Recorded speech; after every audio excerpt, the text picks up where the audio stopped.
Hey there, I'm Sarita, and you're about to experience the modern approach to well-being where you get to establish the best and most important relationship you will ever have, the one with yourself. I'm on a mission to help you declutter energy and reclaim your power so you can be a magnet to what you desire. If you're looking for the optimal blend of mindset and healing, you're in the right place. My goal in this podcast is to share tools, resources, and practices that will help you along your healing journey. I'm so excited to be here with you today, so welcome to Back to Here with Sarita. Let's get started. Hello and welcome back to another episode of Back to Here with Sarita. I'm so grateful you're here with me today, and if you are joining me for the very first time, please make sure to hit that subscribe button on the platform you are listening to or watching this episode on. So just a little life update. I've been moving around a lot these last few weeks and the upcoming weeks, as I've been doing a lot of pet sitting and house sitting in and around San Diego. So my backdrop this time around is a little bit different than my usual Buddha painting that I have in my office. I definitely want to share more around this freedom, abundance lifestyle that I've been creating. And I definitely want to share that in an episode coming up. But today's episode will be focused on sharing my monumental transformational trip that I took back in April to my motherland, El Salvador. So if you're joining me for the very first time and don't know much about me, one of the key identities that I hold is that I am a transracial adoptee from El Salvador. So this basically means that I was adopted internationally by a family that is of a different ethnic origin than myself. At 3 years old, I left El Salvador to travel to the United States to be adopted by a white single mother. About 4 years later, she adopted my sister from El Salvador as well. So I do have a sibling that I grew up with that is also adopted. So I bring this identity up because a lot in my podcast, because there are multiple layers that I've needed to basically unpack to find myself. And being adopted has been a large part of why I've acted and operated in certain ways. And so, additionally, if you are new to me, I'm heavily into mindset, personal development, self love, spirituality, manifestation, abundance, you name it. And this whole journey has been about unlearning a lot of the behaviors and beliefs that actually stem heavily from being adopted. So, if you desire to dive a little bit more deep into this actual journey, you can find out more in my 2-part episode that I released about a year ago called Outsourcing My Worth, My Adoption Story, Part 1 and Part 2. So today I'm not going to go as much into the identity itself about being adopted, as I have been sharing a lot of that. I'm going to be sharing more around the actual time that I spent in El Salvador. And before I jump into the episode, I want to preface that it actually took me 41 years to go back to my homeland.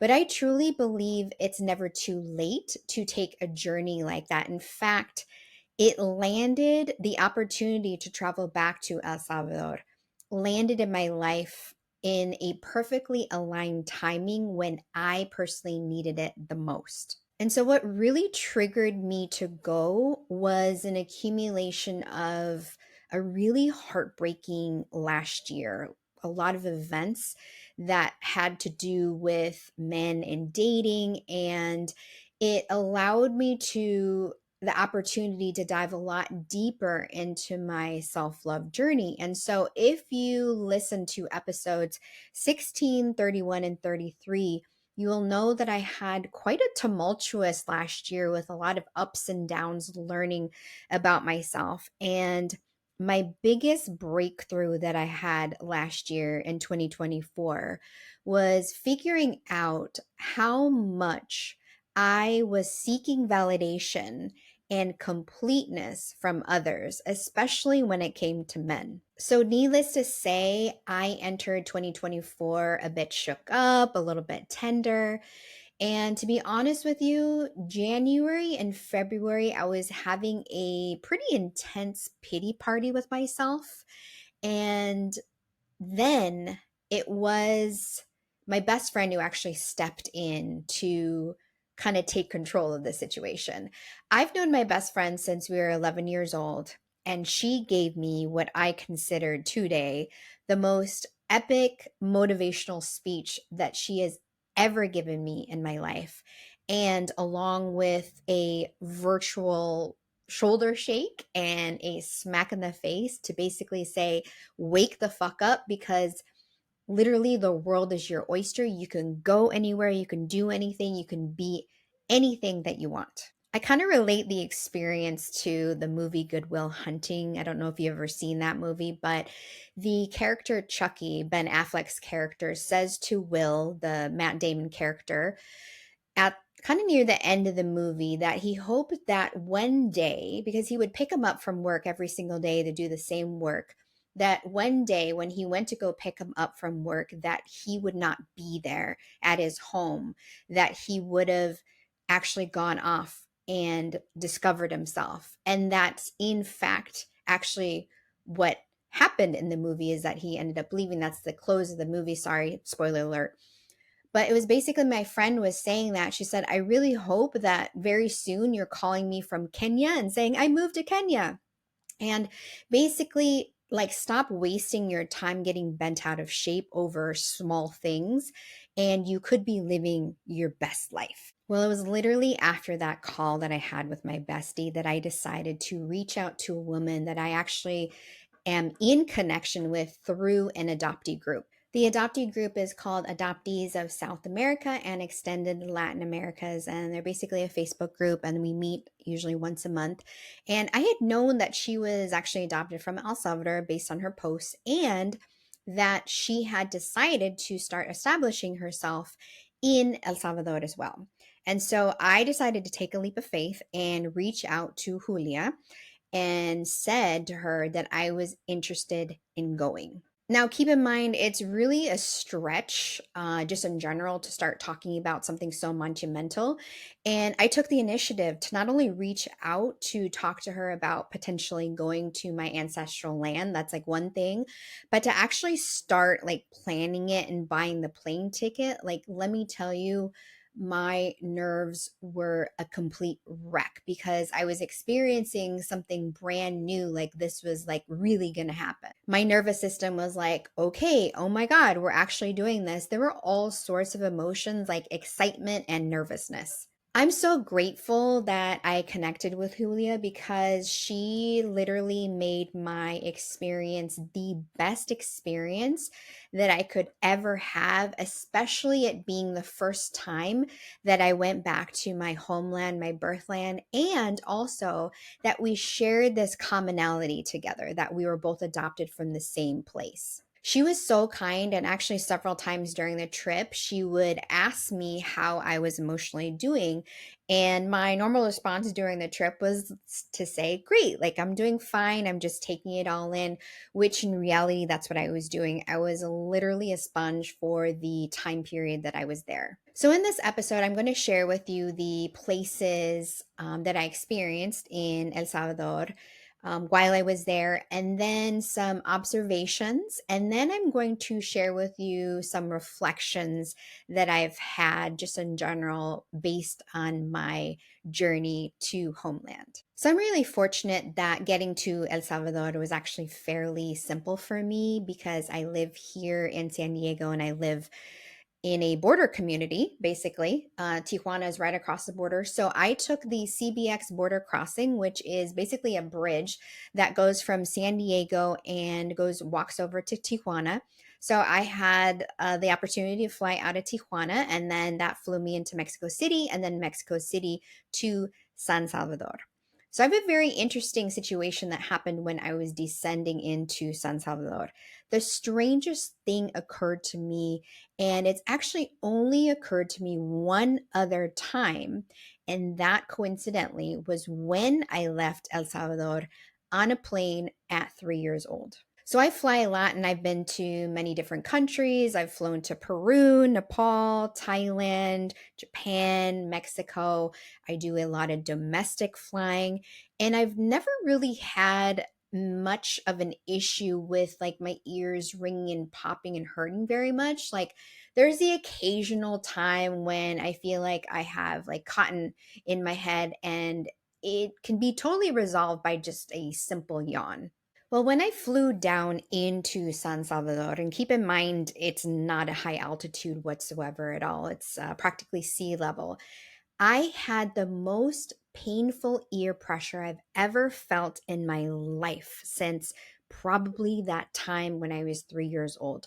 My mom, I don't have a memory of it, but my mom told me, my adopted mom told me that one of the problems that I had when I was leaving El Salvador was that my ears were hurting so much.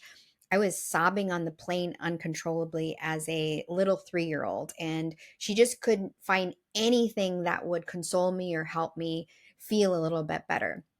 Not to mention the whole situation of being adopted and uprooted was really traumatic for me.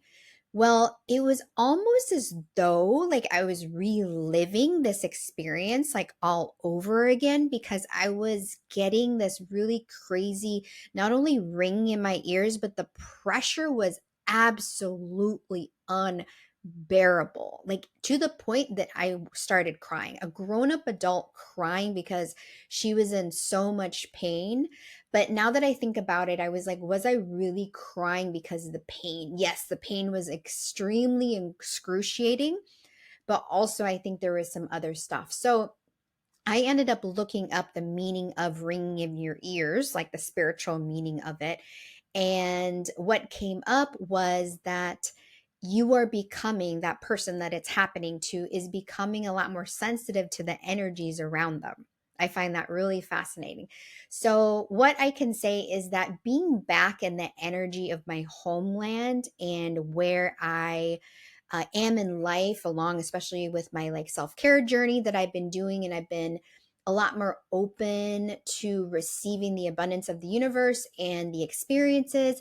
I just feel like I was a lot more sensitive to the energies around me. So very unique experience that only has happened 2 times. So the first few days I spent in San Salvador, which is the capital of El Salvador, and not to mention a very bustling city and very humid. El Salvador is close to the equator, so the whole time that I was there, it was close to 85 to 90 degrees, and so the humidity was like off the charts for me, not something that I'm accustomed to. I got to stay in this really cute little Airbnb that was in a little bit quieter area in San Salvador. And it was really nice because there was a lot of stuff. Like I had a lot of access to things close by. One of the things that was really cool in San Salvador, apart from like just looking at all the people and the traffic and everything, was a botanical garden that I found. It was like a really cool little hidden gem. And it was like I was walking through the rainforest. It was just so, so relaxing. And it was really amazing because Julia and her boyfriend Mario, like the minute they picked me up from the airport, wasted no time getting me around to different places in San Salvador, seeing like cathedrals and parks and markets, like you name it, we saw it. It was as though I had my own like personal tour guide during the whole trip. So it made it that much more unique that I could ask questions along the way. I was madly taking notes, like just soaking up every single moment in. So, one of the things that I wanted to do for sure when I went to El Salvador was to visit my birth city and to visit ancient ruins. So I got the opportunity the second day that I arrived in El Salvador to go to my birth city, which is called Cojutepeque. I was so excited that I actually was going to be able to experience the energy and the essence of the place where I came into be. So Cojutepeque is this large town in the jungle type mountains, kind of hidden away, and it took us like a good like 2 hours to get there. And the minute we drove up to the city, I just felt this like over like not overwhelming, but this feeling of peace come over me. And it was really cool because it was in the afternoon when we arrived. So it was kind of between like the lunch hour and dinner hour. So it felt like it had this kind of sleepy town feel to it. So it was really cute. We got to go to a local market. And in that market, like it wasn't as, they were not as big as they were in San Salvador, but they were still, it was really cute market. But they sold everything from like fruit to meat to clothing, and it even had this like indoor section in the market that was really cool, that was pretty much closed down at that point. But I decided to get my nails done and got them done by two local girls, and it was just really fun to tell them about my story, about how I was born in this city and adopted into the United States. And, for all I know, they could have totally been cousins of mine. But it was just the experience in general that made it so amazing. And what I really loved about being in Cojutepeque, apart from just discovering my city where I was born, my town that I was born, was that seeing other people that actually look like me. In San Salvador, in the city, it's a metropolitan city, so it attracts like a bunch of different looks, but being actually in Cojutepeque itself, the little town that I was born in, it was so much more validating to me because I got to see people that actually looked very much like me. Cojutepeque is known for its salchichas, which are sausages. So I definitely took the opportunity, even though I don't really eat meat, I took the opportunity to taste them. And I'm really grateful I did because it was absolutely delicious. And I got to try them at this very unique restaurant that I highly recommend. And I will put it in the show notes if you decide to go to El Salvador. Make sure to check it out. A really cool spot called El Mirador del Panoramico.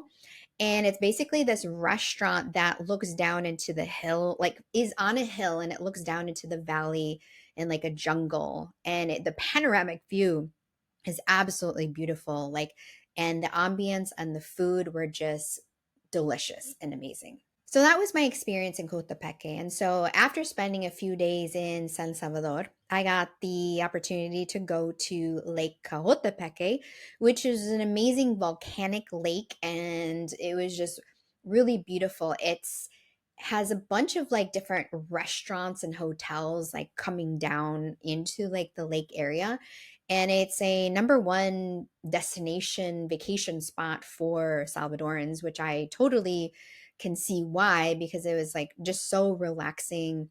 I was able to actually spend time with my friend Julia there because she was staying there and she's been staying there for a long time. And it was just really fun to experience like, so one of the things I got to experience that was super fun was that Julia and her boyfriend took me to Julia's sister's pupuseria. She owns a little pupuseria that's outside of San Salvador. If you don't know what pupusas are, they are amazing. They are El Salvador's national dish and basically made out of masa, cheese, and meat. And they're really cool. They're like flat discs. I shouldn't say super flat, but they have like meat and stuff in them. And what was really cool about this experience, apart from actually eating the pupusas, was witnessing my friend Julia and her biological sister, whom she's been in reunion with and connection with for the last few years. And it was really cool to see them laughing, talking, and connecting over pupusas. Her pupuseria was very humble, but the food was absolutely amazing. And I got to experience firsthand. I got to see them made firsthand, which I kind of know how they're made anyways, because there is a Salvadoran restaurant here in San Diego. You can go there and you can see the ladies making the pupusas in the back. But this was super unique because I got to see and witness them being made like basically one on one. And what made it even more special was that her sister actually made a few special pupusas for me that didn't have any meat or cheese in them. So the topping that you put on top of pupusas is called curtido, and it is fermented cabbage mixture. And you put that on top, and so you eat the pupusa either with a fork and knife, or you can just pick it up and eat it kind of like a small pizza. If you haven't tried pupusas before, I highly, highly recommend that you find the closest Salvadoran restaurant that you can find close to you, because Salvadorans are everywhere in the United States.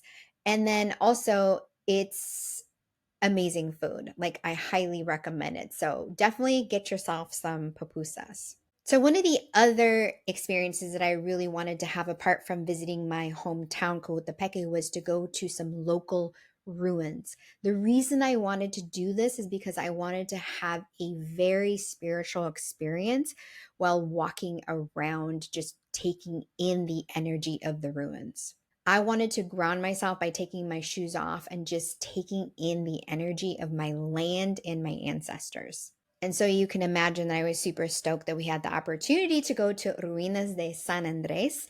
And when I was walking out from the museum onto the ground where the ruins were, I just started getting chills. And it baffles me how these ancient people used to live on this land and that their monuments have basically been preserved through time. The whole experience was just so grounding and spiritual for me, especially because I got to remove my shoes and connect with the earth and just feel like the vibrational energy that was coming up from this spiritual land that my ancestors used to live in. So, the last part of my trip was spent at Costa del Sol, which is a beautiful, relaxing beach, and I got to stay at a hotel, and I literally felt like a VIP when I was staying there. And it was cool because they like assign somebody who literally caters to you the whole time, just asking what you need, bringing you drinks, bringing you food. And the person that I had was called Henry, and I was so grateful to him with his patience with me when it came to my broken Spanish. I mean, I speak Spanish pretty fluently, but the way that I speak is a lot different. And so being by the beach the last few days was an amazing time for me because I was able to do a lot of reflective work. And if you know me or know a little bit about me, you know that I live like 2 blocks from the beach here in San Diego. So beach and water is just definitely something that's really important to me. And I just felt so much more special feeling like I was at home in the beach or at the beach in my homeland. Water in general is just such a calming presence in my life, and the waves just are very nourishing sounding. And just in general, water is just a very soul filling experience for me. So, let me get into some of the things that I observed while I was in El Salvador. One of the things that I observed that was interesting was the hair, like people's hair. So I've always had really wavy hair in general, and I've never really liked it. It's interesting. We always like what we don't have. I always try to straighten my hair or like do things or put it up so it wouldn't be in its like natural curls, like I do have right now. Like I have them in braids. And after being in El Salvador and seeing how many people actually have the same waves and the same curly hair, like it was a thing. Like so many people had it. And so when I saw that, I decided that I was like, I'm going to start embracing my more natural hair in general and let it be in its own waves and let it be in its own naturalness because it's something that my people have. So another thing that was I noticed in El Salvador are the children. The kids are absolutely fucking adorable. I mean, I can't even begin to tell you how cute they are. And seeing them because when these kids go to school they go in their uniforms. When they were in their uniforms running around, it was just the most adorable thing, and I just wanted to like herd them like animals and like take them home. They were just so adorable. Another thing that Salvadorans I've noticed were just really happy people. Like I didn't encounter anybody really in a bad mood, and everybody was just so happy and gracious and wanting to lend a hand or like ask questions, and they were interested in me or interested in like who we were and just asking questions. And I feel like it's so interesting, these things and characteristics that I uniquely thought were mine are actually part of a larger web of personalities that make up Salvadorans. So, for instance, one of the qualities that I've noticed was Salvadorans are just so kind. And it was actually not the first experience that I've heard of this before. Like when I've talked to other people and I've mentioned El Salvador, one of the first things people say is, oh, they're so kind. They're really loving and caring people. Salvadorans also are real big hustlers and they like working, like they have this mentality of working hard and getting stuff done. I really appreciate that. So it's like I understand these types of qualities that are coming from there and that uniquely make me. Another quality I find kind of amusing is interestingly that Salvadorans are very, very friendly and actually can be a little on the flirtatious side, even though it's like innocent. Like, I just think it's really sweet that all these different qualities and characteristics make El Salvador uniquely Salvadoran, and it makes me super proud to be Salvadoreña. One of the other things that I absolutely appreciated being over there was listening to Salvadoran Spanish. So I have been in Southern California, San Diego for the last 20 years. And I learned, obviously, my first language was Spanish because I was adopted at 3 years old. But then also, I learned Spanish in the classroom and then through friends. And then growing up in St. Louis, I didn't really get access to too much Spanish. But moving to San Diego in my early 20s was not only culture shock, but also empowering to me because I got to be around people that were Spanish speakers. Well, as I've been here for so long, most of the people that I do speak Spanish with here are of Mexican origin. And so San Diego has this very unique Spanish that is basically borderland Spanish. And so Baja California, Tijuana is literally across the border. And so it's created this very unique language that's unique to this actual area in Southern California. So my Spanish has become very Mexican in the way, Mexican American, Chicano oriented, like it's very unique Spanish. And so the way that I speak is number one, very informal. But then also, too, I've learned a lot of slang from a lot of the people that I've spent a lot of time with here. Not to mention, my Spanish is become Spanglish. So I go between Spanish and English very frequently, and so there's a lot of words sometimes I don't know in either language sometimes, or I forget, I should say, in either language. I know it, but I just forget it. So being in El Salvador, hearing Salvadoran Spanish was very unique to me because they speak in a different way. Not only is their cadence different, which was absolutely beautiful, it felt like, and it sounded like when I was hearing it, it sounded like it was a song or like waves coming up on a beach. It was so beautiful. But also, the way that they speak is a different conjugation in Spanish than I'm accustomed to. In El Salvador, they use the conjugation vos, VOS, whereas the Spanish that I have learned is the informal tú, like como estás, they would say como estáis. So I just find it so unique and beautiful that I was able to hear the Spanish. And it was interesting that many times that I was there, people were very patient with me when it came to my Spanish. And then also, what was pointed out to me that I found kind of comical was that they would tell me, like, you have a very interesting accent. Like, you kind of sound like you're Mexican, but you're telling me you're not. You were born here. And so I had to go through this long story about how I was born in El Salvador, raised in basically the Midwest in St. Louis, and then now live in Southern California and have lots of friends who speak Spanish, but have, that are from Mexican, descent. And so I've created kind of this own little like language of my own. But I found it really, really great that they were just patient with me and loving with me and just took the time to understand me and listen to me. And I would tell them I had a insecurity around Spanish for so long, and that's what kept me from speaking it. And to this day, sometimes I have anxiety when I do speak Spanish. But going to El Salvador and experiencing Spanish there, and then having so many people be so patient with me and understanding with me, and loving towards me with my Spanish that it just really empowered me, and it made me feel so much more confident in my Spanish speaking abilities. So going back to my homeland was extremely soul filling, as you can imagine. It was the missing link that I needed to feel full again. And really, after a lifetime of searching outside of myself for validation and completeness, it was so refreshing to discover that I literally have everything that I need right inside of me. Visiting my birthland was a perfect time in my journey.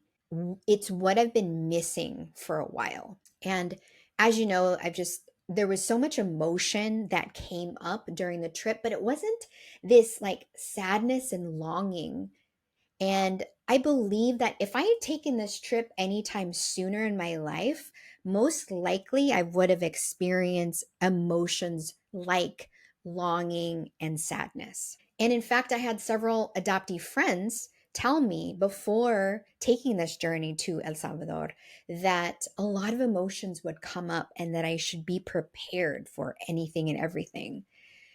And it occurred to me actually that I've already had an experience like that with the longing and the sadness back in 2001 when I went to Nepal in college. And it was literally my first exposure to a developing country and people that looked like me outside of being adopted.